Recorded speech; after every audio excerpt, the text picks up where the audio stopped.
you want to develop a flow. You want to develop a hook. A hook is what's going to capture someone's attention within the first 3 to 7 seconds. And of course, that's really, really important if you're doing short form content.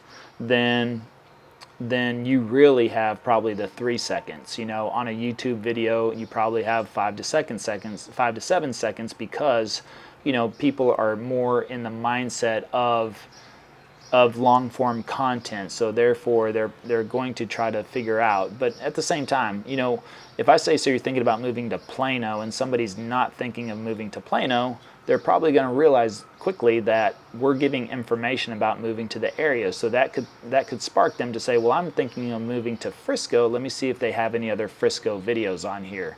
But if somebody's not thinking about moving to Dallas, I want them to jump off. I'm not concerned about trying to capture that person, because it's not ideally my target market.